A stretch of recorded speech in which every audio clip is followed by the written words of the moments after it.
En 2019, Oscar Z. Gbadogbe, soldat de première classe matricule 3369, était en service de renfort à la Cour constitutionnelle, alors présidée par le professeur Joseph Diogbenu. Un jour, l'un de ses supérieurs hiérarchiques, un commandant des forces armées béninoises, dont je préfère taire le nom ici, l'a discrètement convoqué à Ouida. Là-bas, le sujet de la rencontre était glaçant. Il s'agissait d'empêcher l'exclusion électorale de 2019 en éliminant Joseph Diogbenu, considéré comme le bras droit du président Talon, avec qui il avait verrouillé tout le processus électoral. Oui, vous m'avez bien entendu. L'objectif, c'était d'éliminer le professeur Joseph Diogbenu. Pris au piège de cette proposition macabre, le soldat ne pouvait pas dire non, de peur de ne jamais rentrer vivant. Car désormais, il savait trop de choses. Il a feint d'accepter, il a fait semblant d'accepter la proposition.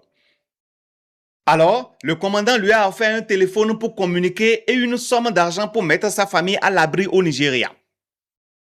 Mais le soldat Gbadogbe, refusant de se compromettre, a préféré cacher sa famille ailleurs. Il a surtout réfléchi aux conséquences. Des camarades allaient mourir inutilement en cas de riposte. Il ne voulait pas avoir la mort d'innocents sur sa conscience. Lui au moins en son temps, ce simple soldat Gbadogbe avait pensé à la vie de ses compatriotes.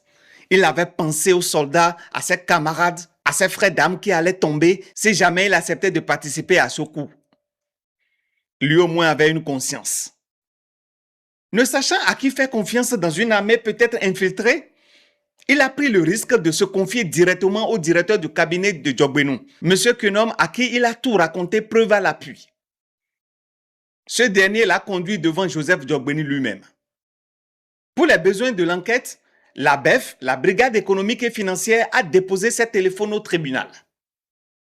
Mais au lieu de protéger le soldat courageux qui venait de déjouer un complot d'État, le général Runokwe, lors de l'arrestation des commanditaires du coup, leur a montré M. Oscar Gbadogbe comme celui qui les avait dénoncés, le livrant ainsi à la vengeance de ses supérieurs.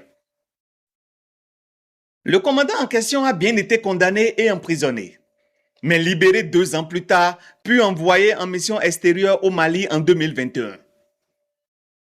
Une sorte de promotion déguisée. Pendant ce temps, le soldat Oscar Gbadogbe, menacé, a multiplié les démarches pour obtenir protection. En vain. Il a alors sollicité un congé de 2 semaines, puis a fui pour sauver sa vie. Et vous savez quoi? Sans qu'aucune procédure judiciaire ne soit ouverte contre lui, sans même avoir été recherché, il a été radié de l'armée. Il a alors saisi la Cour constitutionnelle pour demander sa réintégration. Et là, sans surprise, notre chère Cour, si prompte à se dire gardienne des droits fondamentaux, par la décision DCC 24-097 du 6 juin 2024, s'est déclarée incompétente. J'espère que cela ne vous étonne pas. Pire encore, Joseph Diogbenu lui-même, à qui il a pourtant sauvé la vie, lui Diogbenu qui avait promis d'intervenir pour rétablir le soldat Oscar Gbadogbe dans ses fonctions, 2 ans plus tard, en 2023, lui a donné rendez-vous avant de refuser de le recevoir. À la place, il a demandé à son comptable de lui remettre une enveloppe de 300 000 francs CFA. Voilà comment on remercie un patriote qui a risqué sa vie pour éviter le chaos. Depuis, cet homme a tout perdu. Lui et sa famille vivent dans la rue, sans abri, oubliés de tous. Il a même sollicité en son temps le général Soumaïla Yaya, alors directeur général de la police, et le colonel Dagnon Poueton, aide du camp du président de la République. Tous ont promis, mais personne n'a agi. Pire encore, ces téléphones saisis depuis 2019 pour des besoins d'enquête n'ont jamais été restitués et son avocat, maître Abouta Fidel, censé le défendre, ne lui a offert qu'un service minimal, à la limite de la trahison. Alors, face à tout cela, une question s'impose. Quand la justice d'un pays choisit de protéger les puissants plutôt que les justes, quand la Cour constitutionnelle devient l'abri des injustices, faut-il encore parler d'une cour?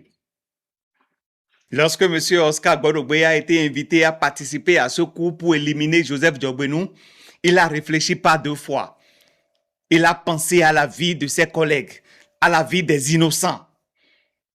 Mais lorsque Joseph Diogbenou validait des lois à la Cour constitutionnelle, ces lois qui ont entraîné la mort des gens à Kadiaou, à Tchaourou, à Savé, est-ce que lui, il a pensé à la vie des innocents?